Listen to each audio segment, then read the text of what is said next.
Kind of talk to the guys about what you've been through, and then now kind of looking forward. I mean, the good thing, my rule of thumb is to always get away from it for a day, make sure that actually it was an off day yesterday, and now we're just back to work today. But and just going back and watching it, it was just, we ran into a team that everything that we did, they countered and made the right plays and the right reads, and on top of that, they made shots. And it came to us not making shots. We had great opportunities, great looks, got the ball inside. It was good getting Liam back out there. I think he just was just a little rusty, rushed it himself a little bit. Had a bunch of makeable opportunities that would kept the game in a kind of a competitive balance. But it got away from us. So I think it happens. I don't think any of us ever been, I know I haven't been a part of a game like that, playing or coaching where it kind of got away from us that bad. I think we were all a little shell-shocked from it because I thought we were really lively, had a lively shoot around. Guys were, it seemed like their attention to detail to the game plan was a lot sharper than what we displayed. Once we stopped making shots, then it trickled down into our defense, and we just were a step behind, didn't follow the game plan, the coverages that we were supposed to. And that resulted into kind of an embarrassing loss for us because we know that we're a better team than that. We haven't ever played that poorly or let a team get away from us. But it's when the team, front running team, got up 20. We got a lot of guys who hadn't been shooting the ball well, stepped up with a lot of confidence and made shots. That's shots that you take and that you probably wouldn't if the game was in balance. If it's a 10-point game, that you will when it's a 20 to 25-point game. So we just got to flush it, continue to get it out of our minds, get back to work. Nothing's broken with what we do and how we do it. We just didn't execute and didn't do it well. And along those lines, like from the outside, folks have been telling me, my gosh, you see the spread of the game. What would you say to kind of maybe fans who are just wondering, like, what in the world is going on there? About what? About just the disparity in the margin of victory, and they just wonder, wow, how did that happen? What would you say to fans just to kind of reassure them that you guys are on the right track, I guess? You just have to watch the game. You have to watch the game and look at the looks that we got, the makeable looks that we got. We still, executed for the most part. We did have some turnovers which caused some easy opportunities in transition, but we got the looks. One of our main shooters was 1 for 7, another one was 1 for 11, and you go back and you take those looks and they were all makeable shots for us. It wasn't like they were heavy contested where we were under duress where they contested every shot. We got to perform. We talk about that all the time. You got to, in those type of games, you got to perform, and for whatever reason, we didn't. And on top of that, like I said, every counter that that we made, they made the right play, and guys jumped up and made shots. So I think,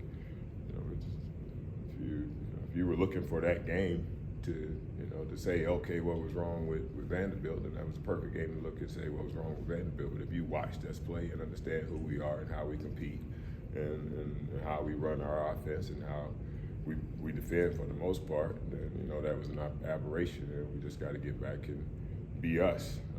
Hopefully our guys come back today after having a day off and re-energized, refocused, and get back to being who we are, being us. That's our motto. That's our slogan. We weren't us a couple nights ago. We just got to get back to that.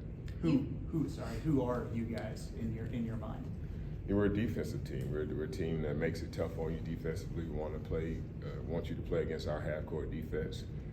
We do a pretty good job in our transition defense, for the most part, but we're not really good in transition defense when they're live ball turnovers. So our offense produces good defensive opportunities for us when we not turn it over and we get good looks. We got good balance on the boards. We got our 3, 4, and 5 crashing the boards where they're not able to have such a big thrust at us. Offensively, most people think we're a 3-point shooting team, and we are. But I think we like to get the ball inside. Even on our 3-point shooting shots, we like to touch the paint first. We have more success whenever we touch the paint, either with a spray or getting it in the post and kicking it out that way. So that's who we are, offensively and defensively. And I think the numbers show that for the most part. If you go and check it with our numbers say that we're pretty good in those areas. We're not going to be the fastest team with pace, but we are opportunistic with our running. If we get the chance to get it off the board and hit ahead, we want to do so. If not, then we want to make the other team work on the defensive end, so we're not getting into a helter-skelter game. That's not our game. You've said a couple times that you were disappointed with the team's kind of effort level. Where are you seeing that right now?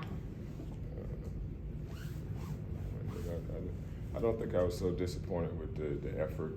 This game, I think guys were trying, just was a step slow. I think we got mixed up on coverages a little bit with this team, and it was some of our young guys. I think Paul probably didn't have his best game defensively, which caused to a lot of mistakes and points there. But again, he's going to make those mistakes. But it's my job just to see the long view.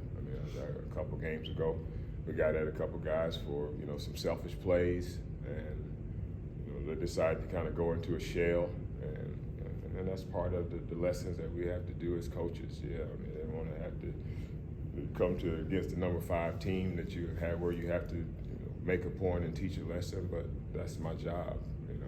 I'm comfortable enough in my position. I'm comfortable enough in my leadership to make sure I make the decisions that's best for us long term, and not just for a game or the next game. And I'm going to continue to do that. What's the balance there as a coach? Because obviously you want to win as much as possible right when you can, versus taking the long view, like you said. Well, no, every night you want to go out and win, but if there was probably a scheduled loss, then that may have been it. Again, against a team that had just come off, that was a really good team. I know taking nothing away from Alabama, but again, it's about us, not about them or anything else. If guys aren't doing what they're supposed to do, or they get sensitive and don't want to shoot the basketball and go 0 for 2 because we're coached, all right, then I can be the bigger asshole if I need to be. I've been that a long time, so I'm pretty good at it. So, but again, I'm not a coach that holds grudges. It's right back to even slate today. Come in and do your work and do your job, and we're right back where we're supposed to be. But at the end of the day, this is a benevolent dictatorship. You're going to do it my way. You're going to do it this way, and I really don't care who feels any different about it, because I know what we're trying to build here. We're not trying to build something that's of no substance. When you do something that has substance, you have to do some tough things and make some tough decisions, and I'm the guy to do that, and we'll do it, and we'll continue to do it until we get it right, until we continue to get our talent level up, until we continue to do the things that we're supposed to do. Do your job. That's all we want you to do. Do your job. If you do that and we lose every game, cool, but just do your job, and we haven't had guys doing their job and doing it at the level that they're capable of. From this point, what does a successful season look like to you? It's a lot of games left played. That's such an open-ended question. Like, what do you mean, successful season? Of course, we want, at the end of the day, we want to be able to have a winning record. We want to have a winning season. We still have an opportunity to have a winning season. We played you should look up these numbers. Right? We played the toughest schedule of anybody that you could think of, probably the second toughest schedule behind Alabama in our league. One of maybe the top 7 toughest schedule in the whole country. And we've had a decent record in our quad 2 games, haven't done as well in our quad 1 games, but we've had more quad 1 games than anybody else, because we still got a lot of games against teams that are winnable games for us, and we need to go out and show exactly who we are. And like I said, for our teams in the past, we've always been better toward the February and March, and we go into the SEC tournament, whether we're playing on the first night or the second night, we know that we can go in and win, and that's how we continue to approach every day, and how we will continue to approach the rest of the season. Looking at winnable games, is one of those on Saturdays? What does Ole Miss show you? Ole Miss is a very capable team. They got bigs that can shoot the basketball. They're athletic. They have rim protection. They got a guy that can throw it down into the post. They've been banged up, so you can't really take what they've done for granted. Their best player has been out, as our best player has been out, for for 4 games. So so now probably Matt Morrell, who hadn't played up until this game, he's coming back to Tennessee. We probably see him on Saturday. So we just got to be ready to defend and play our game. Again, so it doesn't matter. We know how to cover every team in this league. It's just a matter of are we going to do our job? Are we going to do what we're supposed to? Can we have the mental toughness and the mental wherewithal to stick to the game plan, to understand the game plan and execute the game plan when we go out on the court? We didn't do that last, even though it wasn't about effort. Guys were trying hard. They were just trying hard, doing the wrong things. So we got to get back to the basics of defending and focus. I think that's a key thing with younger guys and our team in general. We try to take away some of the strengths of the other teams, and with that, it's a game plan that we have to be sticklers to. And for whatever reason, when we aren't sticklers and we deviate from that, bad things happen, and a lot of those bad things happened in that last game.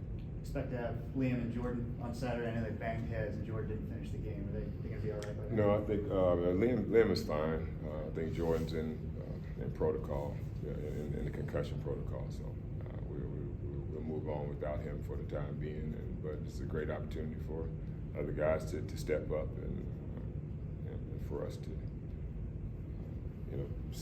see who wants to step up and take those opportunities that normally Jordan takes for us. I mean, he does a lot for us on both ends of the floor, offensively and defensively, but it doesn't lessen our chance of winning or do anything in our thought process of how we should not go out and perform in this game.